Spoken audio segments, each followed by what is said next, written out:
mahasiswanya yang tadi dari input proses kemudian menjadi output, kemudian outcomes-nya bagaimana keberadaannya, selalu dipantau dari input tadi.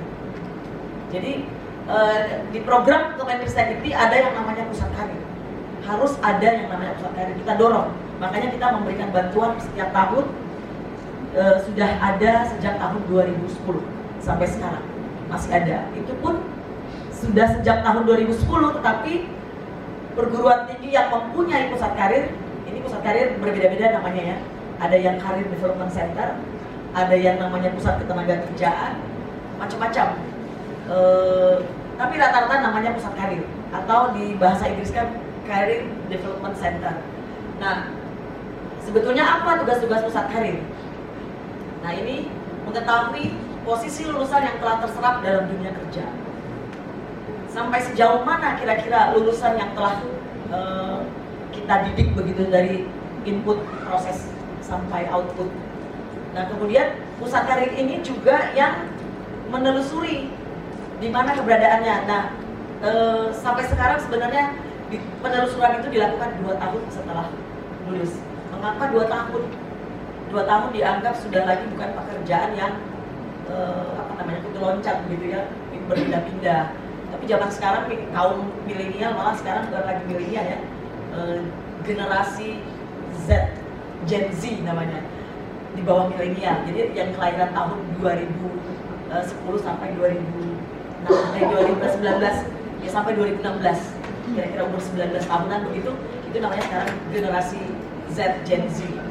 Nah, kalau yang ini yang 2 tahun itu sudah dianggap mapan lah, tidak lagi mencari pekerjaan lagi yang berbeda-beda.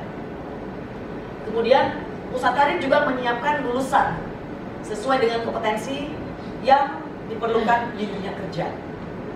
Kemudian sekarang ini mungkin era industri 4.0 ya, atau malah sekarang sudah 5.0. 5.0 sebetulnya dipluskan dengan sosial, humanity, itu diperkenalkan oleh Jepang, karena ternyata 4.0 itu tidak cukup, harus ada humanity-nya di sana.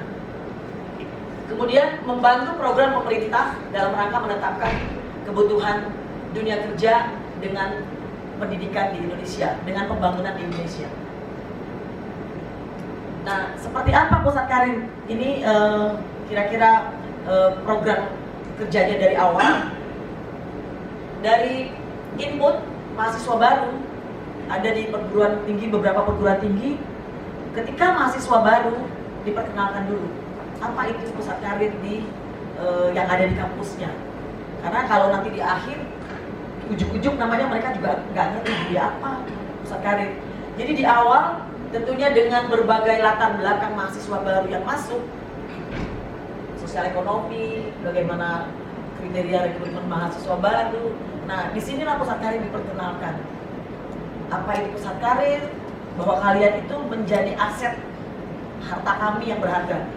Nah, ketika juga belajar, berproses begini, masuk kurikulum dan sebagainya, ada entrepreneurship juga, kemudian ada bagaimana learning model dan sebagainya. Pusat karir juga berperan penting mengadakan keterampilan soft skill namanya. Bahasa Indonesianya keterampilan insaniah, jadi bahasa Indonesianya. Tapi soft skill bahasa Inggrisnya. Jadi di dalam pusat karir itu ada yang namanya diajarkan keterampilan bagaimana misalnya beretika, bagaimana menghadapi wawancara, bagaimana membuat kurikulum vitae, bagaimana membuat surat lamaran. Itu diajarkan pada saat perkuliahan. Juga ketika proses ini biasanya pada semester 3 ada namanya konseling, bimbingan.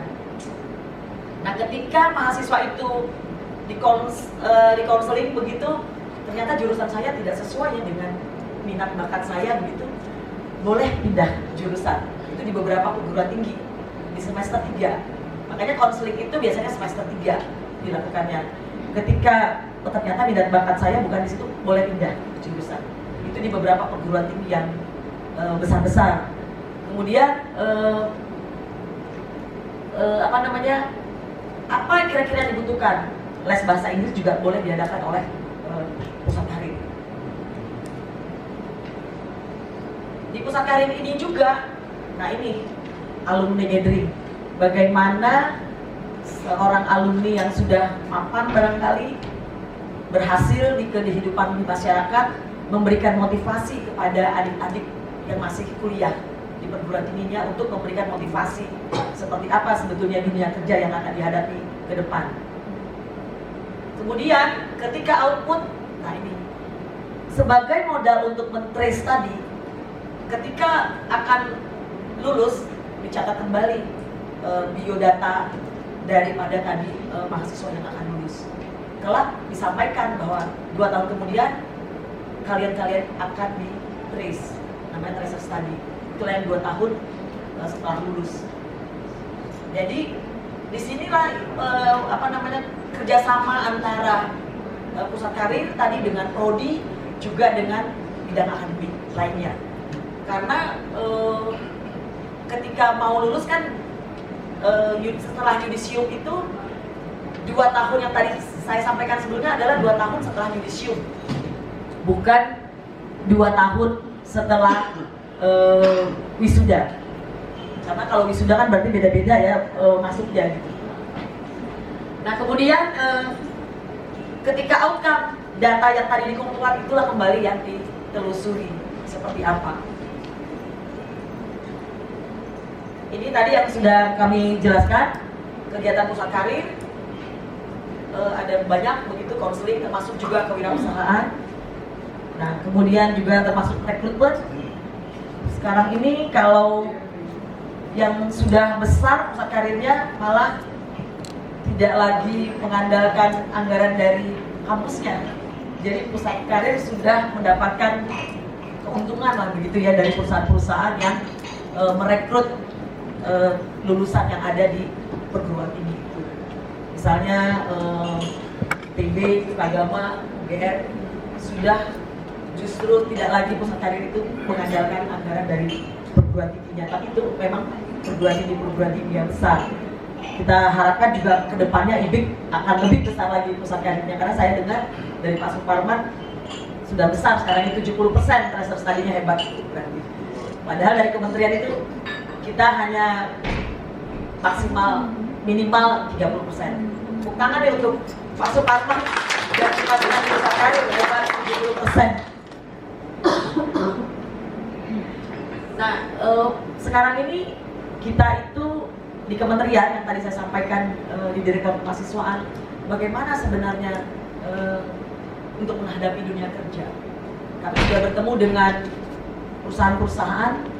Ketika kami tanyakan mengapa kami bertemu dengan perusahaan begitu ya, ada salah satu kajian kami yaitu namanya kajian pengembangan pusat karir. Kami mengundang dunia kerja dan dunia industri (DUDI) agar memberikan masukan kepada kami sebenarnya tenaga kerja yang seperti apa yang Bapak Ibu harapkan. Kami mengundang BUMN, mengundang juga perusahaan-perusahaan besar begitu, Bakri, kemudian juga semacam Microsoft gitu, Telkom dan sebagainya kita undang. Rata-rata mereka menginginkannya IPK itu bukan menjadi alasan yang utama. Bukan berarti tidak penting, tetapi itu bisa yang kesekian katanya. Yang menjadi penting adalah bagaimana kompetensi soft skill dari para lulusan mencari kerja itu. Kemudian yang lebih penting lagi yang akan dilihat adalah sosial medianya. Itu yang kami kumpulkan dalam 3 kali pertemuan begitu. Jadi kira-kira ada 150-an Jogja, di Surabaya maupun di Bandung. Itu rata-rata menyampaikannya begitu, karena ketika kita membaca sosial medianya akan terlihat karakter orangnya. Itu saya sampaikan, kan sosial media juga sekarang ada yang abal-abal. Nah, kita harapkan, kita anjurkan kepada lulusan, kepada mahasiswa tentunya, buatlah sosial media dengan nama sendiri untuk juga akan dilihat ketika mencari pekerjaan, karena itu menjadi juga penilaian. Baru 2 hari yang lalu saya juga diundang di dalam portal yang namanya Rencanamu. Rencanamu itu mungkin bisa dilihat rencanamu itu bisa nanti disampaikan juga para lulusan dari IBIK begitu agar masuk di sana. Kalau rencanamu itu masuk, kemudian di sana akan dibimbing, ada magangnya, ada internshipnya, kemudian nanti disalurkan menjadi di mana bekerjanya. Sudah banyak ininya mana yang ikut di sana, perusahaan-perusahaan besar bisa dilihat di sana. Nah, mereka juga rata-rata menyampaikan itu. Yang dilihat itu bukan IPK yang pertama, substansi. Jadi yang dilihat itu adalah karakter, kompeten, soft skill-nya, dan sosial medianya. Nah, jadi di kami ini sebenarnya juga di Direktur Kemahasiswaan di Kementerian, bagaimana kita mendidik begitu calon-calon penerus bangsa itu. Nah, ini ada 9 karakteristik. Ini semuanya ada di tempat Direktur Kemahasiswaan. Kebetulan bukan di tempat saya. Kalau di tempat saya terkait dengan terkait dengan bekerja. Tetapi bagaimana sebetulnya pusat karir itu berperan untuk meningkatkan kompetensi atau soft skill para mahasiswa yang kemudian menjadi lulusan. Ini self awareness. Jadi bagaimana ketika digali tadi bakat pertama, kemudian bagaimana mahasiswa itu berintegritas. Kalau tadi ada lulusan ada dari bidik misi, kita yang pertama-tama dari semua penerima beasiswa dari kementerian menandatangani fakta integritas bahwa akan setia terhadap 4 konsensus dasar berkebangsaan, yaitu Pancasila, Undang-Undang Dasar, NKRI, dan Bhinneka Tunggal Ika. Kemudian moralnya juga patuh tentunya pada peraturan perundang-undangan. Kemudian driven, si mahasiswa atau lulusan itu mempunyai tujuan, tidak mudah putus asa. Kemudian care for others, ini bagaimana bekerja sama, empati, punya pengertian, peduli dengan lingkungan. Kemudian juga green, bagaimana beretika, positive thinking, motivasi, optimis, gitu. Kemudian continuous learning, belajar sepanjang hayat juga sudah dicetuskan di kementerian kami dengan adanya KKNI ya. Boleh jadi kira-kira Bapak Ibu walaupun tidak kuliah seperti Bu Sri kan sekarang sudah dianggap doktor, profesor gitu ya. Kemudian inovatif, kreatif. Nah, ini ada di tempat kami juga di Direktorat Kemahasiswaan ada namanya kewirausahaan. Jadi mahasiswa juga dididik bukan harus bekerja, tetapi bagaimana berwirausaha.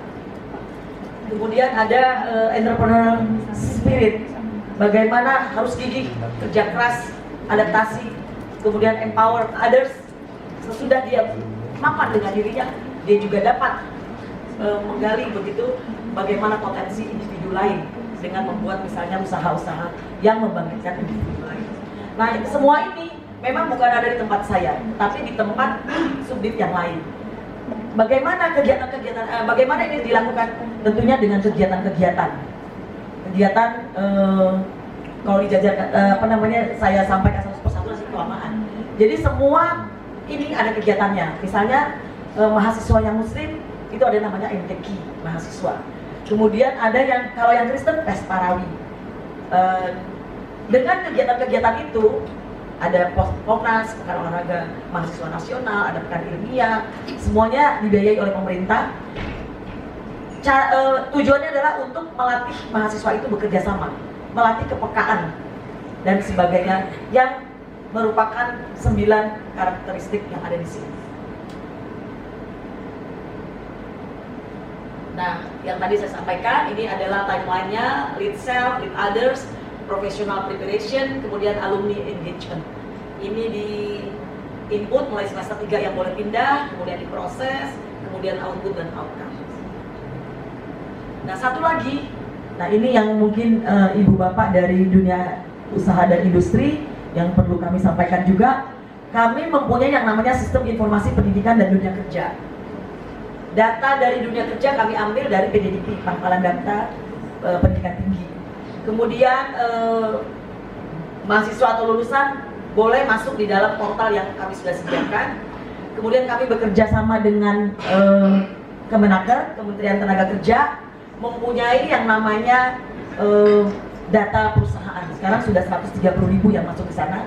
Kami datanya ngambil dari portal Kemenaker juga namanya Ayo Kita Kerja.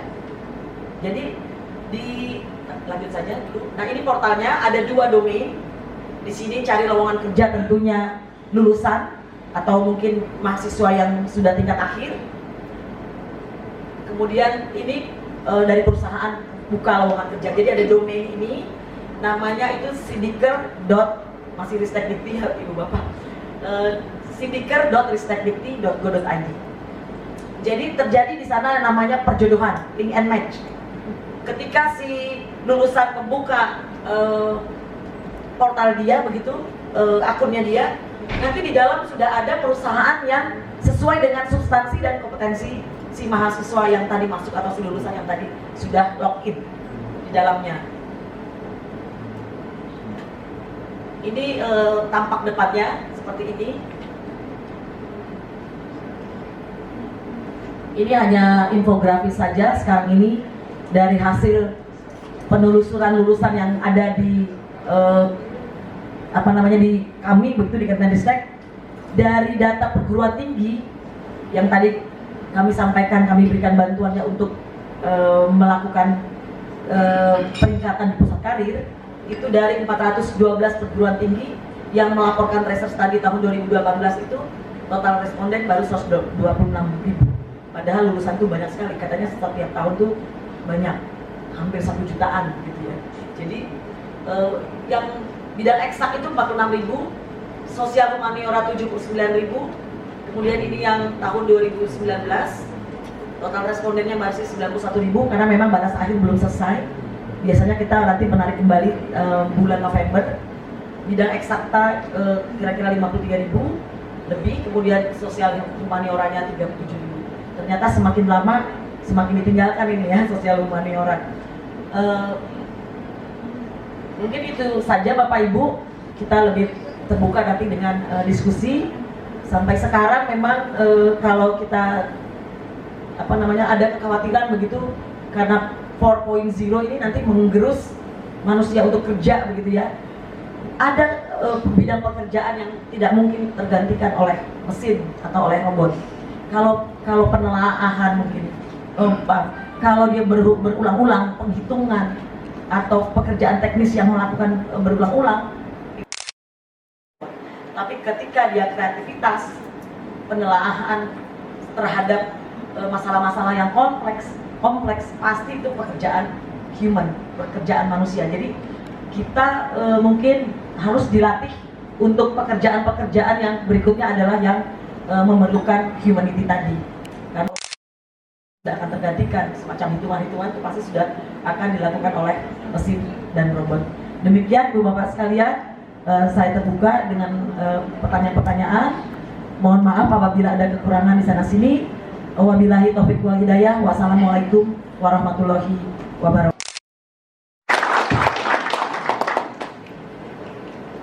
Terima kasih kepada Ibu Mila Gulkom atas pemaparannya. Tadi menarik sekali Bu apa yang dipaparkan. Dan kita akan ke narasumber yang kedua, yaitu Bapak Juanda Hasidaputar. Beliau adalah Direktur. Bapak Juanda, silakan. Assalamualaikum warahmatullahi wabarakatuh.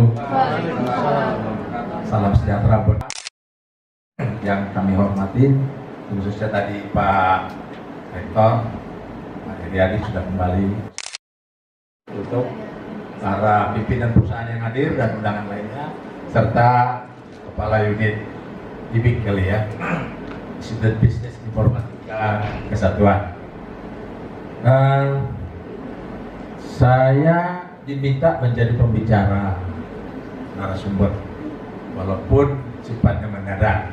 Tetapi saya mencoba berkontribusi. Yang saya lihat begini, pendekatan saya adalah pendekatan dari bagaimana melihat output pendidikan ini match nggak dengan. Selama saya bekerja sejak tahun 83. Sebelumnya saya kenalkan nama saya Juanda Hasurungan Sidaputar. Cuman karena waktu saya mengurus KTP, kepanjangan nggak masuk. Jadi di KTP saya ditulis Juanda HS saja. Kebenaran saya lama di Bandung, jadi saya sehari-harinya biasanya menggunakan bahasa Sunda. Jadi orang ngirain saya orang Sunda. Namanya Juanda, jelas-jelas nama orang Sunda, ya kan? Nah, jadi itu banyak orang kesalahan. Tapi saya tetap mengenalkan identitas saya yang asli supaya tidak salah. Nah, kalau kita kembali kita lihat lagi masalah link and match ini, pengalaman saya selama bekerja, yang saya mulai bekerja itu sebagai pertama kali saya kerja di kantor akuntan pabrik, karena saya lulusan dari sarjana ekonomi akuntansi dan saya bekerja di kantor akuntan pabrik. Banyak teman-teman saya masuk ke birokrasi. Dulu namanya DJPKN, Direktorat Jenderal Pengawasan Keuangan Negara, masuk ke kantor pajak, masuk ke Kementerian Keuangan. Tapi kami tidak. Kami ada beberapa kelompok, kita tetap di kantor akuntan pabrik. Dari sini semuanya sampai sekarang saya mempelajari ternyata di antara semua orang yang lulusan sekolah itu ada yang tidak pengen masuk menjadi ASN, disebut sekarang ASN. Ada yang pengen membentuk usaha sendiri, dan ternyata yang usaha sendiri ini orang-orang hebat sekarang, luar biasa. Nah, ini yang perlu mungkin saya lihat oleh bagian pendidikan, melihat dari setiap mahasiswa-mahasiswa yang ada yang masuk, bisa dilihat dari awal mana yang mau lebih menyukai menjadi orang entrepreneurship, orang kewirausahaan, menjadi seorang entrepreneur. Ada yang memang mau menggali pengetahuannya dengan bidang akademisi, ada yang mau menggali bidang pengetahuannya berdasarkan di lapangan. Jadi dia nggak mau mikir panjang, do action, direct di lapangan. Nah, jadi pengalaman saya dari sini ini saya mau berbagi, melihat ternyata bahwa banyak anak-anak yang setelah selesai belum siap pakai. Banyak sekali yang belum siap pakai. Bahkan makanya di dalam perusahaan itu, termasuk di perusahaan kami, di dalam grup Olimpik itu kalau masuk kita training, akibatnya dia belum siap pakai, penghasilannya juga belum sama dengan yang siap pakai. Kita training, sudah kita training, baru kita lihat dia lulus nggak dari training. Apa yang kita lihat? Satu, dari tadi sudah disinggung masalah integritas karakternya. Saya sependapat sekali dengan Ibu Tio tadi mengatakan next orang akan dipelajari dan tidak hanya dari IPK-nya saja, tapi dari medsosnya. Lihat, karena itu kelihatan di situ aslinya. Bagaimana dia memaki orang di situ, bagaimana dia menghargai orang di situ, bagaimana dia aslinya. Dan itu dia bebas mengeluarkan apa yang ada di otaknya, nggak diatur-atur. Bebas dia apa yang ada di otaknya dikeluarin di situ. Itu memang salah satu alat penilaian. Saya sependapat. Back to topik kita tadi, bahwa saya melihat bahwa orang-orang yang sudah selesai dari pendidikan ini memang perlu polesan berikutnya. Nah, polesan berikutnya ini bisa dipakai atau tidak, atau mereka bisa karirnya akan lebih baik atau tidak, atau selesai. Nah, jadi saya melihat dari pengalaman saya selama saya bekerja dan selama saya memimpin, banyak sekali yang memang harus diperbaiki di dalam dunia pendidikan kita. Salah satu, kita nggak usah jauh-jauh, kita mulai melihat dari pendidikan yang sudah ada di pemerintahan. Di pemerintahan itu dulu ada namanya Akabri, sekarang Akmil. Dulu Akabri itu 4 tahun. Setelah 4 tahun, dia masuk ke kesatuan kerja. Sekarang dirubah. Pendidikannya di matranya itu cuma 3 tahun. Tahun keempat dia pindah ke matranya, di situ baru dia dididik 1 tahun lagi. Jadi setelah 4 tahun baru dia siap. Pemerintah saja sudah melihat hal seperti ini dari sektor kemiliteran. Demikian juga dengan sektor yang sipilnya. Nah, di dunia pendidikan juga harus melihat ini sebenarnya. Kalau menurut pendapat saya, sesudah dia tamat dibuat satu gathering yang di sana mereka itu diisi kembali bagaimana kerjanya supaya siap pakai di dalam pekerjaan. Atau para alumni mungkin bisa dikumpulkan. Yang mahasiswa yang akan mau selesai ini diberikan pengetahuan yang siap pakai tadi. Nah, pengalaman saya, kalau dari segi pengetahuan profesinya rata-rata mampu bagus. Artinya kalau orang akuntansi ya jurnalnya tahu, ya dari profesi di bidang ilmu akuntansinya. Tapi begitu kita bawa mereka di dalam hal berkomunikasi, rapat, mengeluarkan pendapat, diam, nggak pede. Padahal kalau dia lepas, mungkin dia akan mengeluarkan pendapat-pendapat yang luar biasa yang kita tidak pernah bayangkan. Tapi dia diam, nggak pede. Ini yang paling utama. Di dalam komentar saya juga tadi yang masukan seperti itu. Coba bagaimana di dalam kepemimpinan, leadership dan manajemen ini yang ditingkatkan. Jadi kalau kemampuan profesionalnya, kemampuan profesinya pada umumnya sudah memenuhi.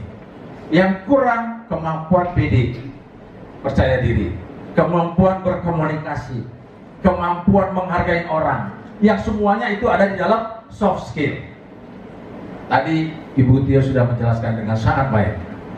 Itu semuanya ada di soft skill. Banyak orang pintar tapi tidak bisa menghargai orang lain. Sehingga apa yang kepintarannya tadi tidak bisa diserap oleh yang lain. Nah, ini yang kita harus perhatikan. Jadi saya berharap kemampuan profesi dari semua sekolah yang saya lihat, semua pada dasarnya sudah memenuhi. Kemampuan lain yang masih kurang, dan ini yang harus ditingkatkan kepada mereka, baik dalam segi hukum, segi ekonomi. Ya, jadi ini yang perlu ditingkatkan. Kalau sekarang berbicara segi profesi, orang-orang IT jago sekali. Bagaimana itu kita suruh buka program ini, mudah. Tapi kalau berkomunikasi dia menangkap apa maunya si A dan bagaimana mengaktualisasikannya menjadi kemauan si A itu nyata, jarang. Dan itu yang dicari oleh perusahaan. Karena pimpinan perusahaan ngomong nggak detail. Saya mau seperti itu, selesai. You bisa nggak menggambarkannya itu, menangkap maksudnya itu? Bagaimana menyusun supaya itu tercapai? Itu aja kok. Mungkin di antara kita di sini perusahaan-perusahaan ada punya bos-bosnya yang agak keras kan lain. Saya nggak mau tahu ya, tahun depan harus dapat 3M. Selesai. 3M bagaimana mencapainya? Nah, itu kita atur. Nah, itu yang harus, kemampuan itu yang harus mulai dibina. Jadi pengalaman saya seperti ini, saya pernah pakai. Nanti diingatkan ya. Soalnya bisa kepanjangan ceritanya. Nah, saya mencoba berbagi pengalaman. Saya sejak tahun 2000 itu dari grup perusahaan bolak-balik ke Cina. Bolak-balik ke Cina ini adalah untuk belajar. Tapi bukan belajar bagaimana di Cina itu perkembangan ekonominya dan apa. Jadi waktu itu saya duduk-duduk sama ngopi sama bos saya nih, real entrepreneur, ya seorang real entrepreneur, duduk-duduk ngopi. Terus dia bilang, nama saya suka dipanggil Ju, coba lihat itu. Ada orang ramai di sana. Mana Pak? Oh itu. Saya kan berpikirnya normal. Oh cewek itu mah biasa. Mungkin saya nangkapnya cewek. Bukan. Itu lihat produk itu. Baru saya lihat. Itu produk belum ada di Indonesia. Kalau kita beli, kita produksi, laku. Itu pertama sekali. Jadi di sini yang satu poin yang saya mau tunjukkan, bagaimana kita menangkap pola pikir yang ada di pimpinan kita. dia berbicara itu, tapi saya nangkap awalnya bukan itu. Ini yang saya maksud di sini adalah bagaimana kita bisa meniru mereka menuju cita-cita yang kita mau mengembangkan menjadi SDM yang baik, sebagaimana yang disampaikan oleh Presiden kita tahun periode sekarang akan mengarah ke SDM. Nah, di sana kita bisa lihat tadinya misalnya ya, saya contohkan angkat barang masuk mesin, yang sana masuk angkat lalat, ini sudah langsung jadi ada dia potong itu. Ada satu proses yang dia potong sehingga semuanya itu bisa dilaksanakan dengan satu orang. Luar biasa. Jadi bagi kita yang hadir di sini, yang dari daerah industri, mungkin ini time on motion study ini perlu kita perhatikan. Tetapi yang saya mau maksud tujuan di sana adalah bahwa kita tidak bisa tidak dalam dunia seperti sekarang, nggak bisa stop begitu saja, tetap kita harus berpikir lebih baik, lebih baik, lebih baik. Akhir kata, saya dengar kalau kita lihat Presiden kita sebenarnya sudah memberikan satu arah yang benar. Yang saya paling suka, dan dari dulu saya paling suka, kepada karyawan saya pun saya menyampaikan adalah berpikirlah out of the box. Artinya apa? Dan barusan waktu Presiden kita mengeluarkan kabinet, dia selalu menyampaikan itu. Karena kreativitas akan nampak dengan cara berpikir out of the box. Nadiem Makarim itu orang yang selalu berpikir out of the box. Makanya dia mampu menciptakan sesuatu yang baru, yang lebih bagus, lebih efisien, lebih baik, lebih mampu, berkapasitas besar. Itu berpikir out of the box. Bukan saya mau membela yang di sana-sana, tapi saya menilai dari praktisi yang ada. Berpikir out of the box. Tinggalkan berpikir secara rutinitas. Itu membuat kita bosan. Jadi berpikir out of the box. Apa yang dimaksud out of the box itu? Nah, ini bisa dikaji. Saya paling suka membuka diskusi ataupun seminar dalam bidang ini, karena setiap orang akan berbeda memberikan pendapat, tapi intinya sama.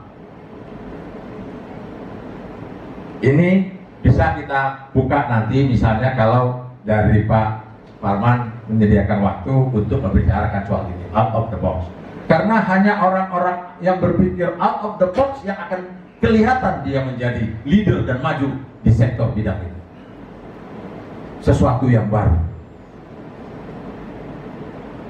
Jadi kalau saya perhatikan dari pengalaman saya selama memimpin perusahaan,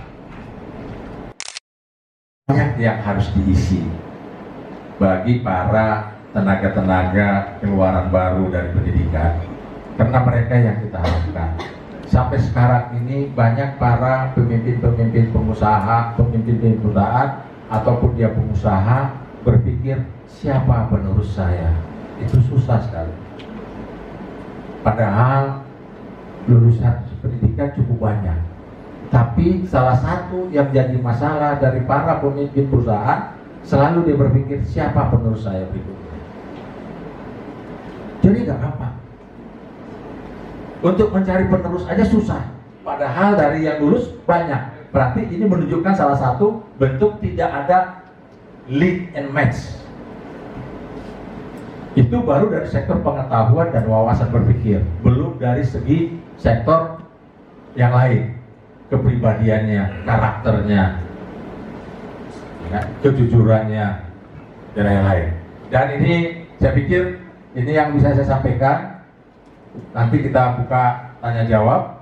Saya sampaikan kepada moderator lagi, ini pandangan saya, atau saya mencoba share mengenai pengalaman-pengalaman saya di dalam melakukan usaha setelah selesai dari pendidikan. Terima kasih.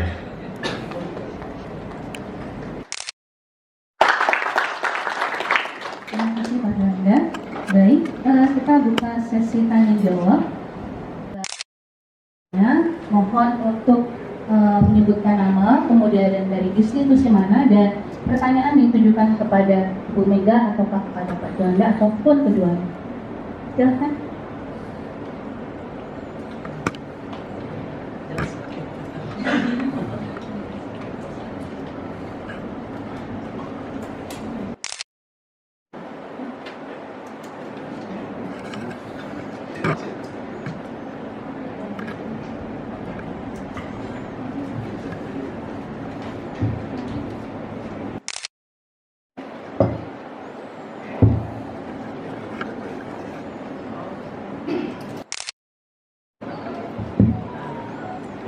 Saya Putra Dwi Lesmana dari BPJS Ketenagakerjaan. Saya mau bertanya kepada Ibu Tio, kan bahwa untuk mencari kerja bisa di sosial media. Nah, bagaimana jika pelamar itu dia tidak memiliki sosial media? Begitu. Mungkin itu aja. Bu.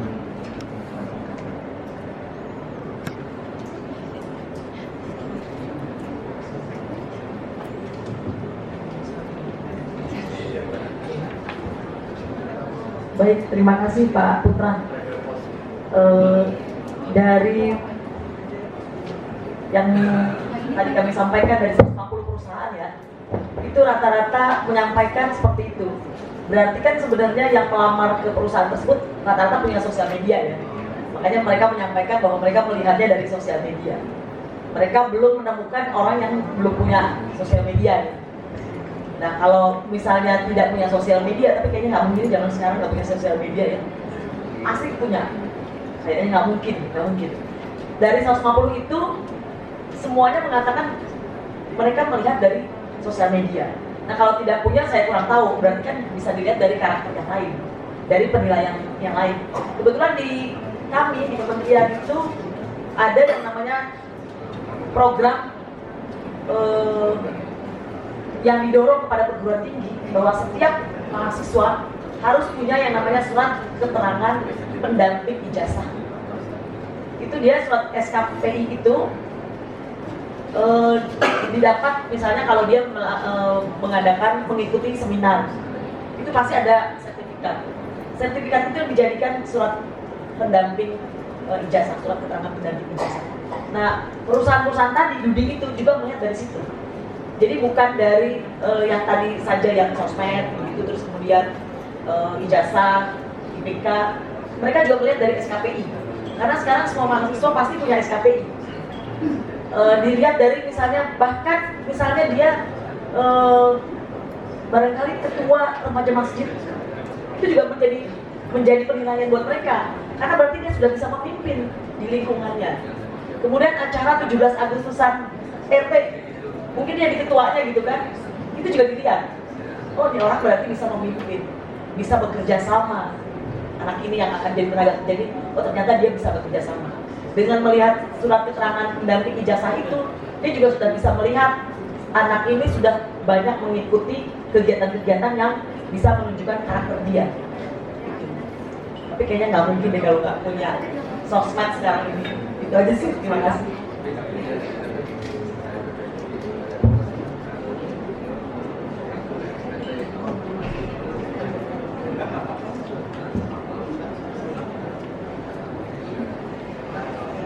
Baik, ada lagi yang ingin bertanya? Silakan Pak Kamu.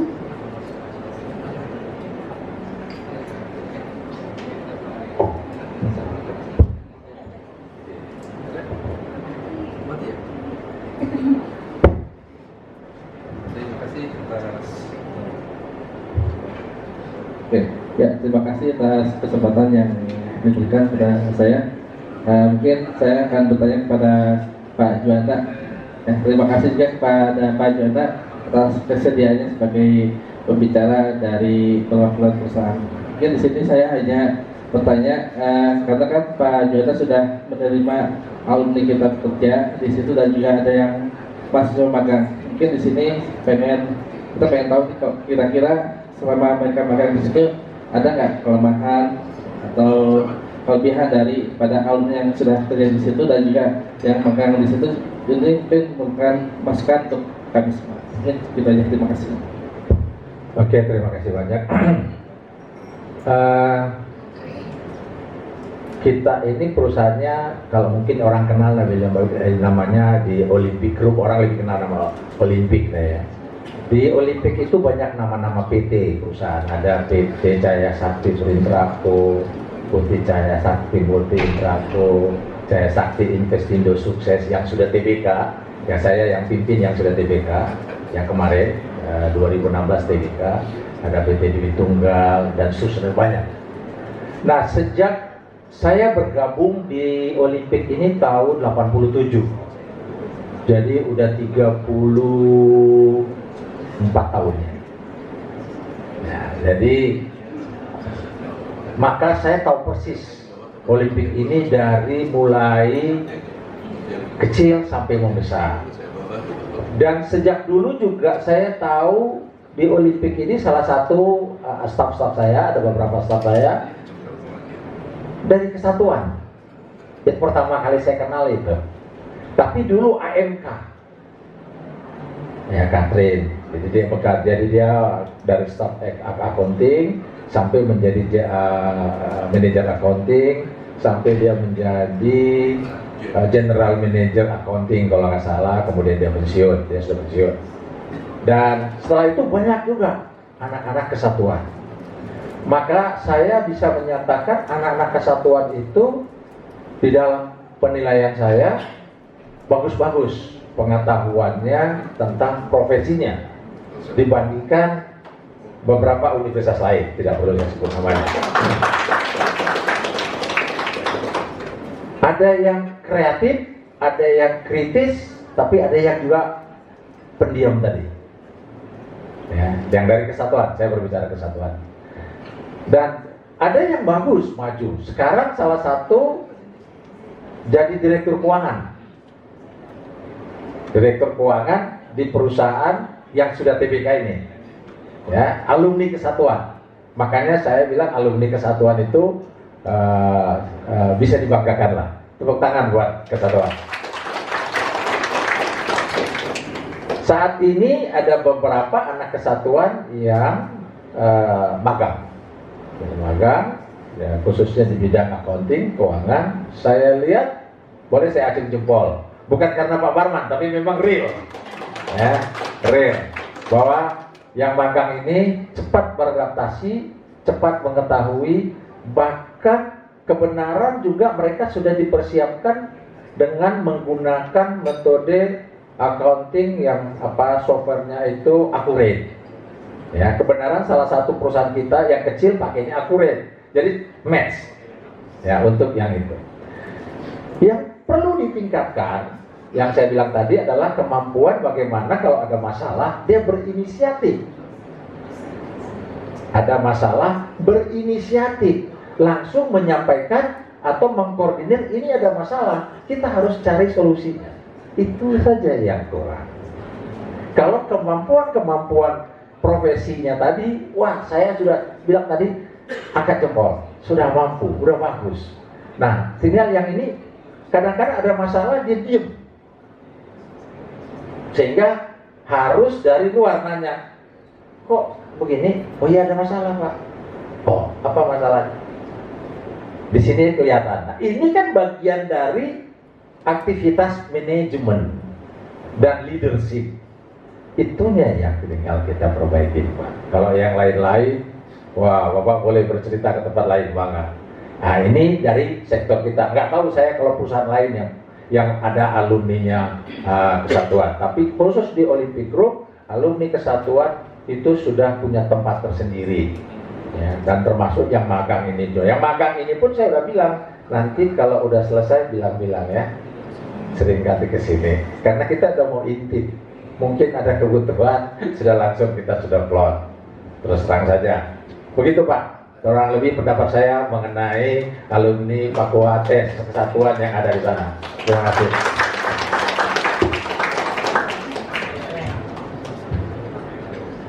Ya Pak ya.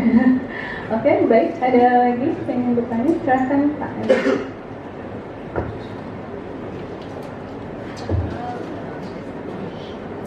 Cek. Halo, Assalamualaikum warahmatullahi wabarakatuh. Selamat pagi Bapak Ibu.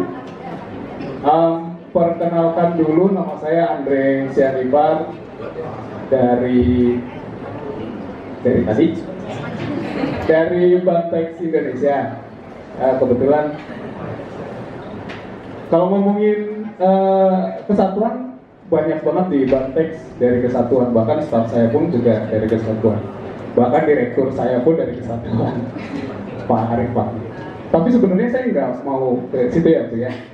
Saya tidak ingin bertanya karena saya bingung mau nanya apa sebenarnya. Tapi saya mau sharing. Kan ini Bapak Ibu juga dari dunia industri ya. Coba kita diskusi supaya lebih terbuka. Saya di HRD tapi background saya itu dari rekrutmen. Kurang lebih 10 tahun lah di rekrutmen. Kesulitannya adalah susah banget cari orang. Di rekrutmen itu seperti itu, susah banget cari orang. Kita itu punya target orangnya seperti ini. Itu aduh. Kita tuh suka bingung mau nyari dari mana, bener nggak sih? Apa saya aja ya? Bener ya? Bahkan Bapak Ibu, kita pernah ya pasang iklan salesman, terus waktu kita undang, kita interview. Kamu siap jadi salesman? Enggak Pak. Nah, kok ngelamar? Yang penting dipanggil dulu Pak. Ya ampun, itu yang terjadi di dunia industri sekarang. Saya melihat supply and demand-nya itu kayaknya jomplang ya. Supply-nya banyak banget, demand-nya itu sedikit. Demand-nya itu spesifik banget. Nah ini apakah nanti jadi concern ya di dunia pendidikan dan di dunia industri supaya match gitu, bahwa lulusan akuntansi ya kalau bisa nggak cuma sebagai akuntan, tapi bisa jadi salesman, bisa jadi marketing, bisa jadi dan sebagainya lah, banyak banget. Staff saya akunting, tapi saya kasih kerjaan payroll. Contohnya seperti itu. Itu satu, itu mungkin bukan pertanyaan ya, tapi sharing. Kedua adalah minggu kemarin itu saya nggak tahu kalau yang di Kabupaten Bogor dapat ini enggak surat edaran dari Bupati Bogor, Ibu Yasin, maaf saya lupa, ya Ibu Yasin, bahwa perusahaan di Kabupaten Bogor disarankan, direkomend untuk menggunakan job portalnya Kabupaten Bogor. Ibu nanti yang sharing mengenai job portal ini ya, karena ini berhubungan dengan sindikat juga. Katanya kita harus pasang iklan di situ. Waktu kita register, register. Apa yang diminta? Mohon membawa seluruh berkas pendaftaran ke Disnaker. Lah, kita disuruh bikin account, suruh mau pasang iklan, tapi ujung-ujungnya harus manual lagi bawa berkas. Coba deh, ya. Coba itu. Terus barusan saya tertarik banget dengan Ibu Tio ya, Ibu, bahwa ternyata dari Kemenristek Dikti juga punya sindiker ya. Tapi ternyata saya lihat setiap kabupaten punya juga gitu. Jadi terlalu banyak sekali job portal kalau menurut saya. Ujung-ujungnya perusahaan kan yang tadi saya bilang Bu, kami dikejar untuk mendapatkan tenaga kerja secepat mungkin. Jadi kami nggak punya waktu untuk membuat seperti itu dan harus datang ke Disnaker. Ujung-ujungnya biasanya kami menggunakan job portal yang berbayar, yang street itu deh, ya, job street udah, Sesama street dan sebagainya. Itu berbayar. Satu posting itu sekarang berapa? 700, 800? Bayangkan loh, satu job posting itu 800.000. Tapi kami bersedia untuk membayar supaya prosesnya lebih cepat. Itu Bu. Nah ini juga nanti coba kita diskusikan ya. Sekarang banyak job portal yang gratis, ada Glean, ada Heikaku dan sebagainya, dan mereka memudahkan sekali untuk industri itu pasang iklan. Bahkan mereka tuh punya sampai relation officer-nya kalau iklan kita salah dan sebagainya. Kita tuh sangat dibantu gitu. Apakah kira-kira dari Ibu, dari kementerian bisa mengelainkan bahwa kementerian ini bisa mengalahkan yang itu tadi itu, yang street dan sebagainya, job portal yang benar-benar solid, yang datanya itu kuat banget, itu yang bisa membantu kami di industri. Jadi ada 2 poin itu saja, nggak terlalu banyak. Itu saja, terima kasih. Assalamualaikum warahmatullahi wabarakatuh.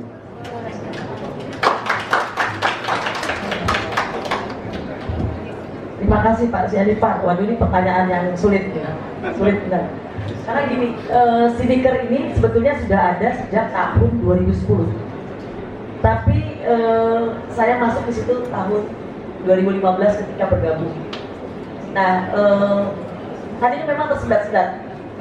Kesulitan di Indonesia terus terang data, pasti data. Nah, kemudian sejak tahun 2016 itu kita bekerja sama dengan Kemenaker, Kementerian Tenaga Kerja yang ada di Jalan Gatot Subroto. Kita sudah bekerja sama, bayangkan dalam satu pemerintahan aja harus ada MOU. Kita buat MOU, kemudian ada PKS, perjanjian kerjasama, dan kita sudah web service itu sama-sama. Jadi Kemenaker tuh butuh data kita, lulusan perguruan tinggi yang setiap tahunnya membludak begitu. Kita juga punya portal, ada lulusan langsung ada. Kemudian Kemenaker punya perusahaan harus masuk di sana semua. Jadi sesuai dengan yang ada di Kemenaker, menggunakan juga KBJI, Kamus Besar Jabatan Indonesia. Nah, kemudian dari kami yang tadi ada domain pencari kerja itu memasukkan substansi keilmuan maupun tadi SKPI, kemampuan atau kompetensi dari si pencari kerja. Di sana memang inginnya terjadi link and match. Nah, sudah kami lakukan itu tentunya dengan kendala-kendala keuangan dan sebagainya, akhirnya sekarang sudah mulai bagus. Sudah kami sampaikan juga ke kementerian. Dengan adanya ini, ada di Makarim maunya dipanggil Mas Menteri. Dengan adanya Mas Menteri yang benar-benar out of the box tadi, kita berharap sebetulnya Siniker ini menjadi portal nasional, mengalahkan Jobstreet dan job portal-portal yang berbayar tadi. Kami sudah sampaikan kepada pimpinan waktu reorganisasi, seharusnya kita yang punya data nih, pemerintah, ini bisa dijadikan portal nasional. Mimpinya akan-akannya itu jadi portal nasional. Kami sudah sampaikan, tentunya tergantung pimpinan yang akan melegalkan begitu, akan meluruskan. Karena terus terang Bapak sudah melihat ini menjadi berubah. Jadi ke depan ini akan dibesarkan.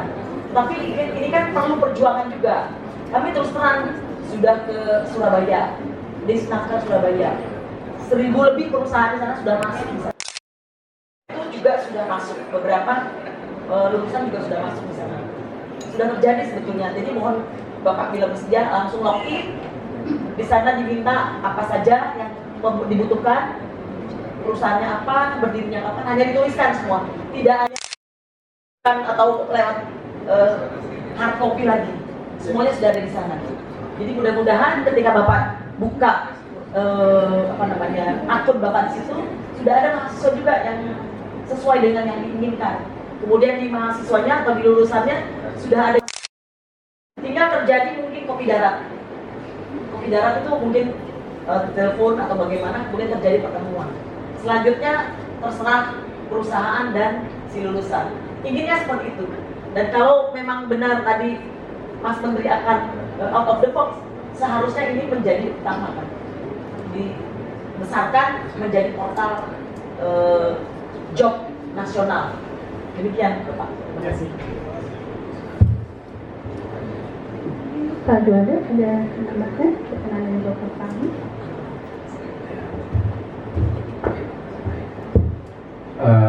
Apa yang disampaikan oleh Pak Andre tadi itu memang hampir semuanya perusahaan mengalami hal yang sama. Karena saya tahu persis juga HRD di tempat kami juga, kalau kita membutuhkan tenaga kerja, dia menggunakan yang street tadi semuanya, dan itu pun hasilnya kurang memuaskan. Jadi apa yang diharapkan itu kurang lebih bisa hampir diharapkan semua oleh perusahaan-perusahaan. Saya bisa mengatakan demikian. Semoga ini bisa cepat ditangkap oleh pemerintah kita, ya. dan mengakomodir itu lebih baik, sehingga nanti semua data akan menjadi ada sumber data di sana. Jadi bisa akan lebih baik memenuhi apa yang diinginkan oleh perusahaan. Tetapi ada efeknya juga, akan banyak bisnis-bisnis lain yang bisa hilang. Ya kan, dengan bermajunya teknologi ini, kalau ini nanti pemerintah sangat dominan, bagus, itu yang street-street tadi hilang, nggak kepake, nggak ada yang mau.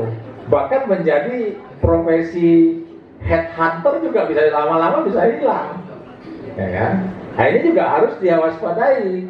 Ya, sama dengan berkembangnya teknologi ini sudah banyak sekali profesi yang hilang kalau kita lihat satu persatu, ya kan.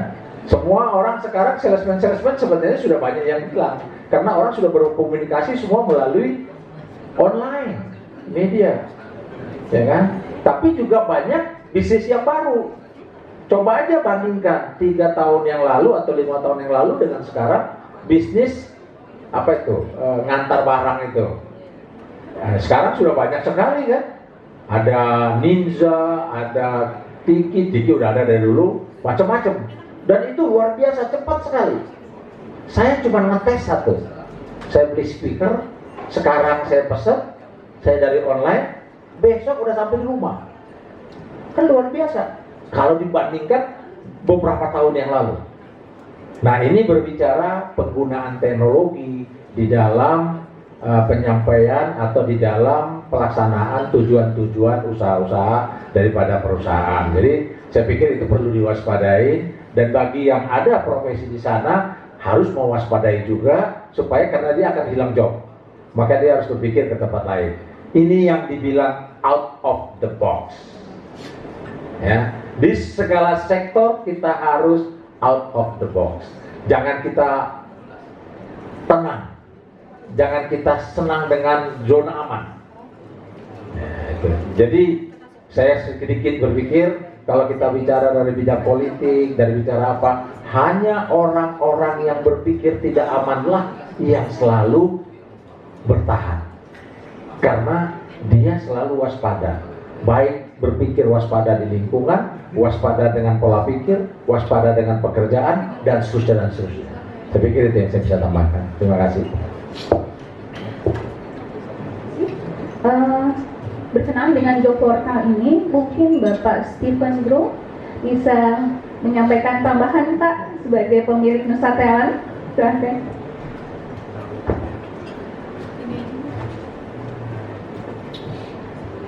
Terima kasih Bu. Ini namanya pertanyaan tembakan nih, saya nggak siapkan apa-apa. Jadi perkenalkan, nama saya Steven. Saya di sini bukan HR atau pemilik dari perusahaan yang memang langsung menyerap tenaga kerja. Jadi kalau dari Nusa Talent sendiri, ini kami bergerak di bidang bidang HR, Human Resources. Kami memang sudah bekerja sama dengan kurang lebih 350 perusahaan sampai sekarang, dan kami kurang lebih bekerja sama dengan 60 perguruan tinggi termasuk IBIT ini. Yang kami lakukan adalah sebenarnya membantu perguruan tinggi dalam hal pre-sales tadi. Yang dimaksud adalah, jadi setiap mahasiswa yang mendaftarkan diri di aplikasi kami di Nusa Talent, nanti semua data itu dimiliki oleh pihak kampus, dan mereka tahu si anak ini itu mendapatkan kerja di mana dan di mana. Itu yang kami lakukan.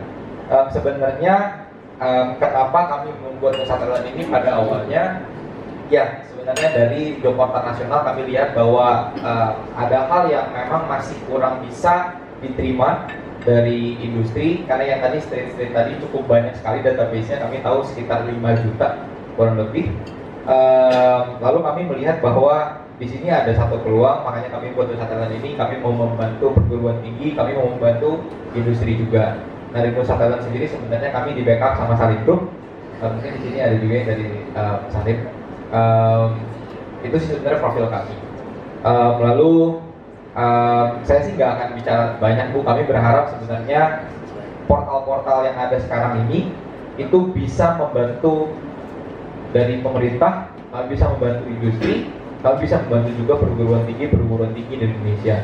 Jadi kami ingin adanya kolaborasi, sinergi, karena kami percaya kalau sekarang semuanya jalan sendiri-sendiri, itu pasti akan bentrok di mana-mana. Tapi lebih baik job portal yang sudah ada bisa disinergikan dengan job portal nasional, karena semuanya pasti untuk kebaikan negara kita sendiri. Paling dari saya sih demikian. Terima kasih banyak. Saya di sana. Kemudian juga apa harus mereka persiapkan apabila itu diperbankan.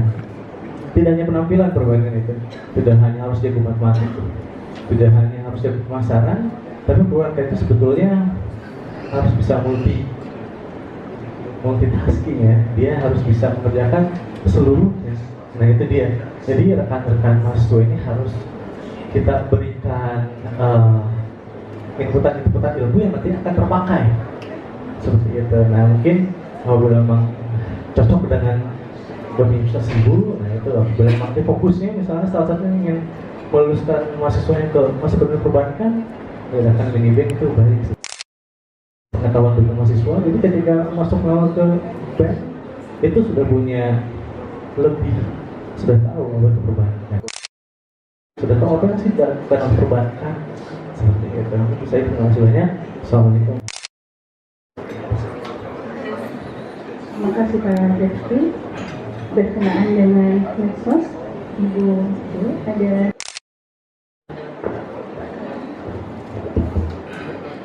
Itu kayaknya bukan pertanyaan, tapi saya akan mengkomentari gitu ya. Kan tadi saya sudah sampaikan 9 karakter. 9 karakter itu kalau ada manusia yang kayak gitu kayaknya sempurna ya. Tadi juga disampaikan bahwa oleh Pak Juanda bahwa ada orang yang langsung tidak langsung berinisiatif begitu.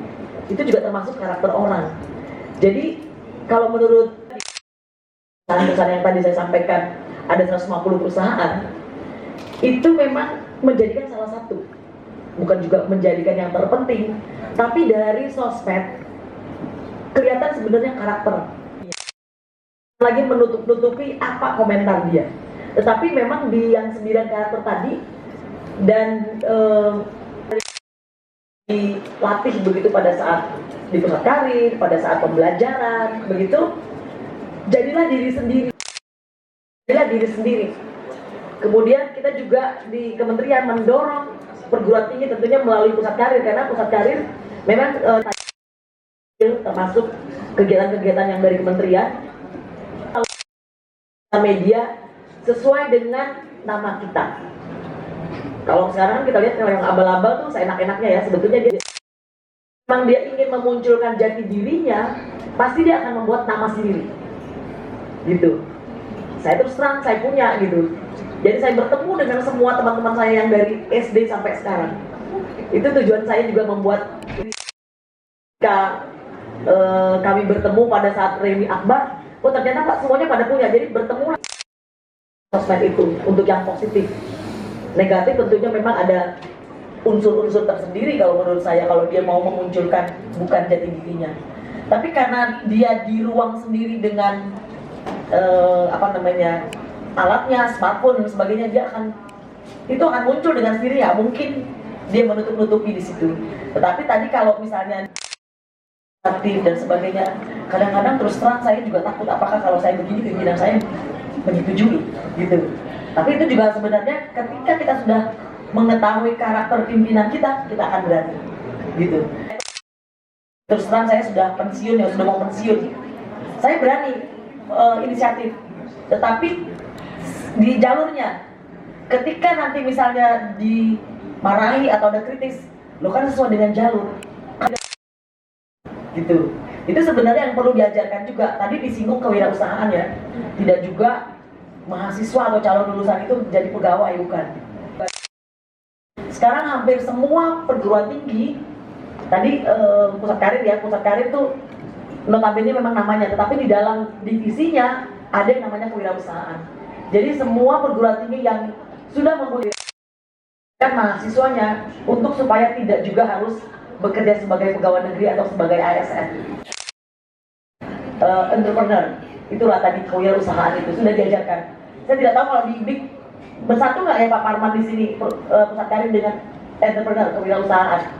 Nah kalau dia sudah, berarti program-program itu sudah ada di dalam yang mahasiswa atau calon lulusan, bukan hanya sebagai pegawai negeri atau pegawai perusahaan di DUDI, tetapi juga menciptakan usaha. Itu juga kita dorong semua. Itu mungkin yang perlu, yang cuma saya catat saja. Tidak ada pertanyaan sebenarnya. Terima kasih.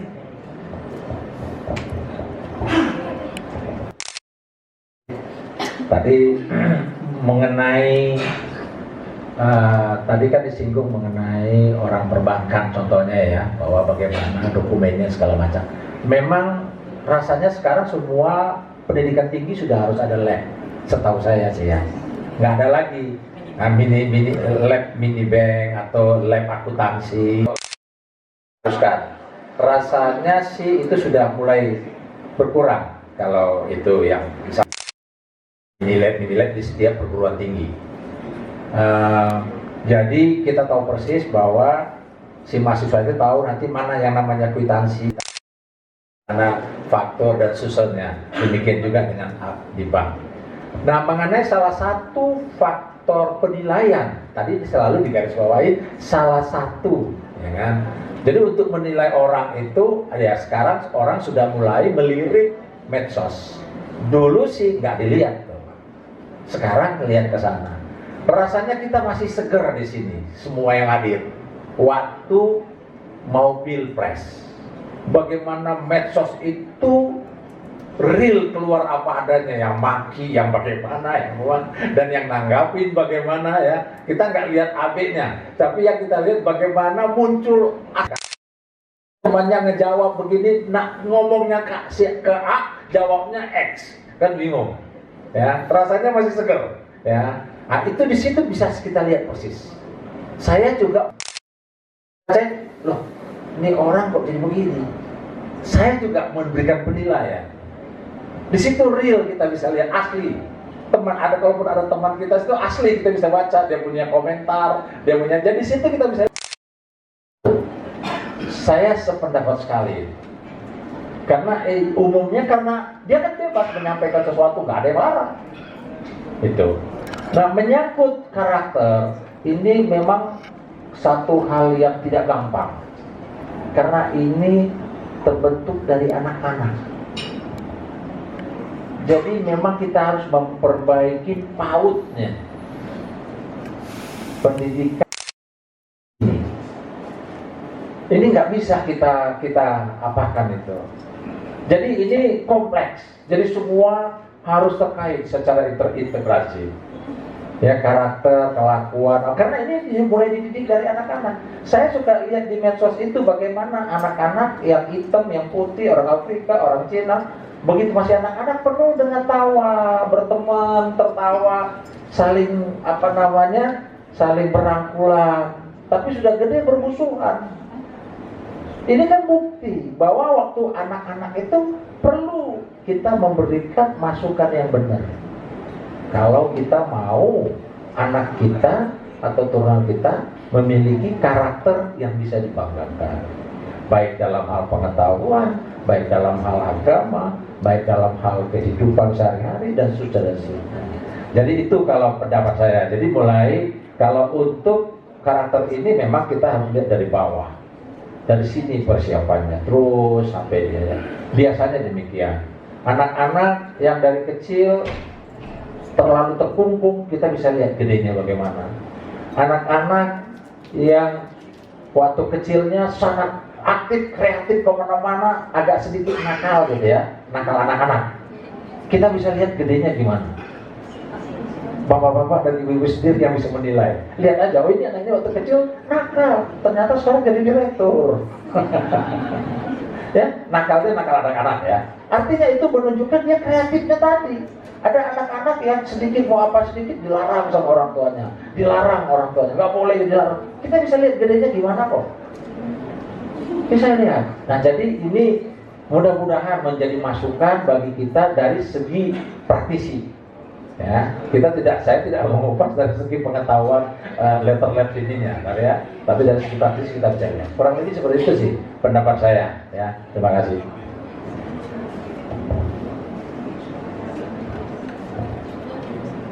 Untuk selanjutnya tanggapan dari pihak Institut Bisnis dan Informatika Kesatuan, dengan Ibu Ranti Puspitasari, SEMBA, selaku Ketua Program Studi Manajemen S1.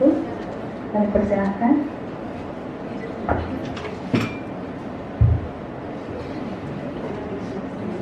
Terima kasih. Assalamualaikum warahmatullahi wabarakatuh. Saya ucapkan terima kasih kepada Ibu Jo dan Pak Juan sebagai narasumber pada hari ini. Saya menanggapi untuk dari BJB, saya tadi lupa namanya siapa. Saya sendiri adalah ketua program studi manajemen untuk IB Kesatuan. Jadi kalau di konsentrasi pasar modal, uang perbankan, dan pemasaran, dan masing-masing sudah dilengkapi dengan, kalau di perbankan ada bank mini, kemudian di pemasaran ada pemasaran, kemudian di pasar modal ada galeri bursa. Jadi saya jelaskan untuk klarifikasi. Sebetulnya kalau dari kami untuk yang untuk melengkapi tadi 9 karakter tadi, mudah-mudahan di dalam situ sudah ada kita juga konsentrasi masing-masing dengan sertifikasi SKPI yang untuk melengkapi SKPI. Jadi masing-masing konsentrasi juga sudah ada kerjasama dengan lembaga-lembaga terkait, sehingga mahasiswa sudah memiliki sertifikasi dan memudahkan mereka untuk mungkin saya juga ada minta saran dari Ibu. Kita tuh sebetulnya secara real konsentrasi itu dimulai dari semester 3 sebetulnya. Ya, supaya apa? Supaya mereka lebih tajam maksud kita, dan itu adalah uniqueness dari kita dibandingkan dengan perguruan tinggi lainnya yang memulai. Tapi ada dilemanya gini Bu, ternyata katanya penilaiannya itu tidak bagus gitu.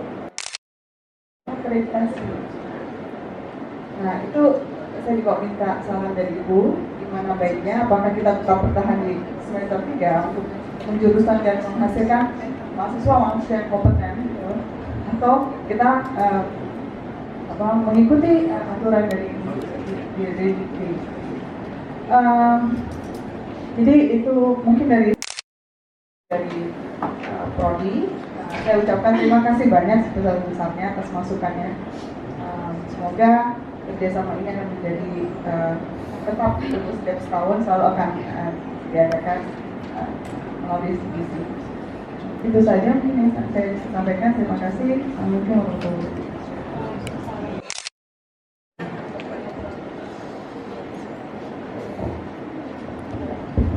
Terima kasih Ibu. Saya kurang paham dengan yang tadi Ibu maksud akreditasi, karena akreditasi kan ada ininya. Cuma yang komentar sedikit ya Ibu. Kebetulan kami sudah melakukan monek memang ke beberapa perguruan tinggi yang satker. Satker itu UI gitu ya, ITB, kemudian U4, IPB, yang besar-besar lah ada 11. Kemudian juga yang di level 2 UNILA, itu memang rata-rata di semester 3. Memang kami bekerja sama juga dengan Ban PT. Kebetulan beberapa masukan yang kami terima juga dari beberapa perguruan tinggi tersebut, mereka kan kalau Ban PT kan user survey. Nah ini IBIK ini udah bagus nih, dengan gathering semacam ini kan juga sudah menarik user survey. Yang user survey memang digunakan oleh Ban PT. Tracer study digunakan untuk penilaian pemeringkatan perguruan tinggi. Tetapi di dalam kuesioner yang ada di Ban PT juga ada yang miss saya lihat. Karena ketika dia menanyakan user survey, ternyata diambilnya dari tracer study. Itu kan beda. Kalau tracer study itu lulusan, kalau user survey seperti ini sebenarnya. Sekarang ini yang diadakan oleh IBIK. Nah itu kalau yang Ban PT seharusnya dari ini. Tetapi ternyata akhirnya karena tidak mau kuesionernya banyak begitu ya Ibu, ya kan, kuesionernya kan berubah-ubah, akhirnya Pusat Karir bekerja sama dengan Prodi dan bidang akademik untuk mencampur atau mengkombinasikan kuesioner antara Ban PT dengan yang untuk tracer study. Itu yang dilakukan sebetulnya Ibu. Kalau yang semester 3, rata-rata semester 3. Iya, rata-rata semester 3. Karena memang kalau dia misalnya di akhir, udah terlambat. Jadi malah ada yang kalau yang IPB, yang saya tahu yang IPB itu sudah dari mahasiswa baru, dan sekarang juga beberapa yang perguruan tinggi banyak diperkenalkan yang namanya pusat karir di mahasiswa baru. Paling tidak sosialisasi bahwa pusat karir itu ada di perguruan tinggi, pekerjaan dan kegiatan pusat karir itu ini. Jangan kaget kalau nanti kalian akan dipanggil untuk mengikuti pelatihan untuk keterampilan. Itu yang dilakukan oleh pusat karir. Terus jangan kaget juga kalau kalian diundang untuk konseling penjurusan minat bakat Anda itu di mana. Itu di semester 3 memang. Rata-rata di semester 3 karena beberapa perguruan tinggi membolehkan pindah jurusan. Malah kalau ada beberapa fakultas pindah jurusan antar fakultas. Tapi yang ada juga yang lain enggak lah, satu fakultas lah, susah sekali. Kalau antar fakultas administrasinya repot. Jadi maunya misalnya kalau MIPA dari IT yang susah, dia bolehlah ke matematik, bolehlah dia ke kimia, bolehlah dia ke fisika dan sebagainya. Tapi kalau lintas ke ekonomi gitu jauh sekali tidak dibolehkan. Gitu. Itu yang saya tahu. Jadi kami juga memang bekerja sama dengan BAN PT. Mau dipraktekannya nanti best practice-nya nanti tahun 2021. Instrumen antara BAN PT dengan kami untuk penilaian pemeringkatan perguruan tinggi akan disamakan. Paling tidak akan beririsan begitu. Supaya tidak bolak-balik menanyakan hal-hal yang sama tapi 2 kali gitu. Sekali saja tapi banyak pertanyaannya.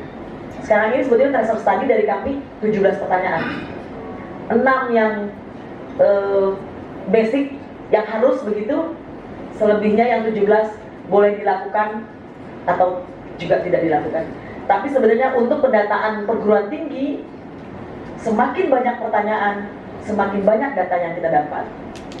Soalnya kalau perguruan tinggi yang lain yang seperti Universitas Andalas 200 pertanyaan.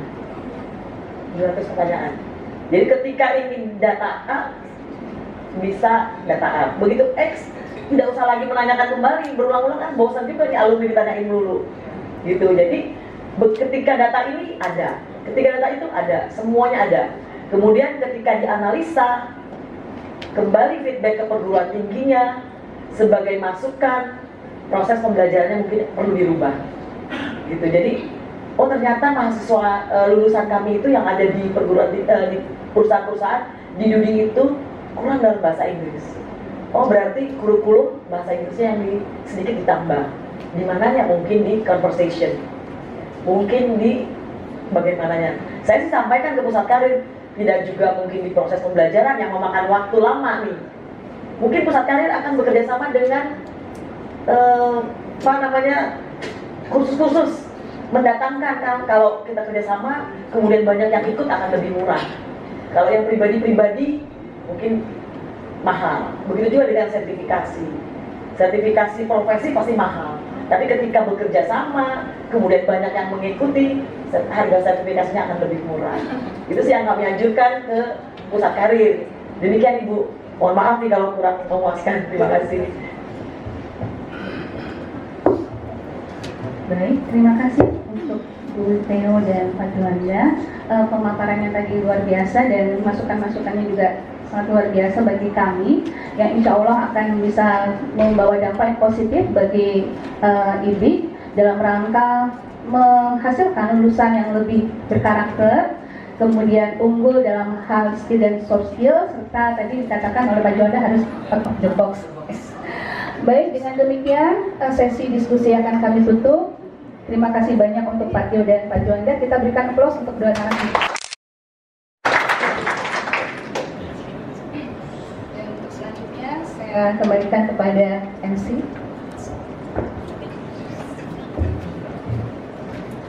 Oke, baik ya. Boleh tepuk tangannya sekali lagi untuk kedua pembicara kita pada hari ini. Tentunya menjadi masukan juga untuk kesatuan dan juga khususnya saya nih ya sebagai mahasiswa supaya lebih mengembangkan lagi soft skill-nya gitu. Namun sebelumnya ini akan ada penyerahan kenang-kenangan yang akan diberikan oleh Bapak Iswandi Sukarta Atmaja SEMM selaku Kepala CDC kepada kedua pembicara kita pada hari ini. Untuk itu saya mengundang kembali yang terhormat kepada Ibu Mega Gultom dan juga Bapak Juanda selaku pembicara kita pada hari ini. Saya persilakan untuk maju kembali ke depan karena akan diberikan kenang-kenangan dari Inti Kesatuan.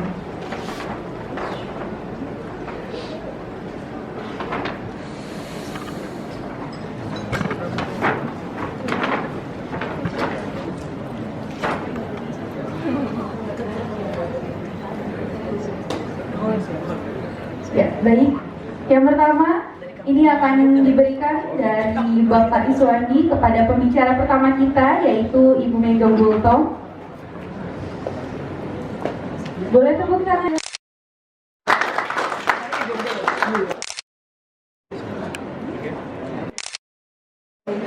Selanjutnya, ini pemberian kenang-kenangan yang diberikan oleh Bapak Iswandi kepada pembicara kedua kita pada hari ini, yaitu Bapak Juanda selaku Direktur PT Dwi Tunggal Daun Persada.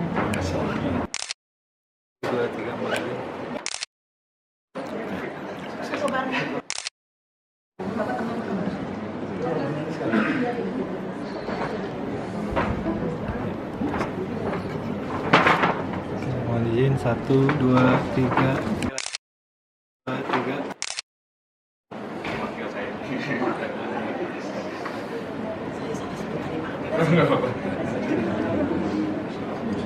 Oke, 1, 2, 3.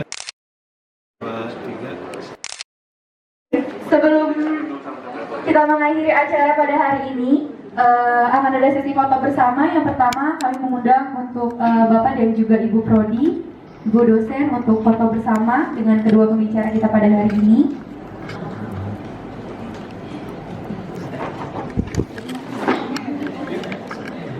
Habis baterai.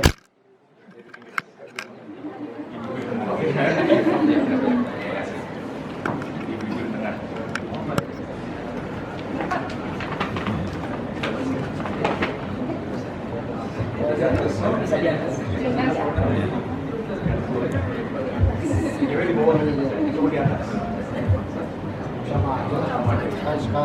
Oke, 1, 2, 3. Oke, sekali lagi maaf, 1, 2, 3. Oke, ya untuk selanjutnya yaitu sesi foto bersama dengan para tamu company gathering kita pada hari ini. Untuk itu saya mengundang Bapak dan juga Ibu untuk ke depan karena kita akan melakukan sesi foto bersama. Boleh Bapak dan Ibu? Seluruhnya, iya.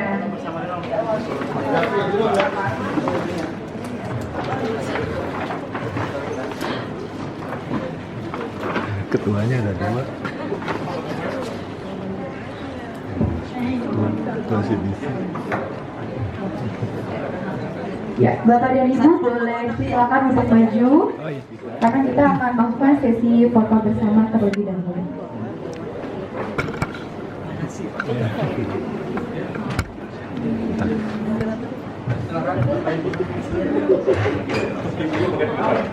Depan aja ibu.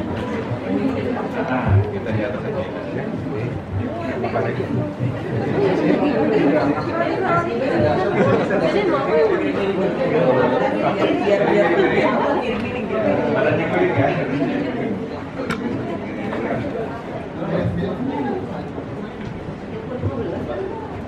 Silakan Pak. 40 kali 20.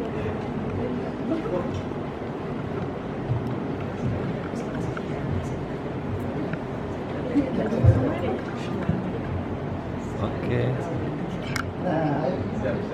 Sama-sama ya. Oke. 1, 2, 3. 1, 2, 3. 1, 2, 3. Oke, baik. Ya, terima kasih kepada Bapak dan juga Ibu yang sudah menghadiri acara company gathering kita pada hari ini. Demikian berakhir sudah acara kita pada hari ini. Kami selaku STIK 1 mengucapkan terima kasih yang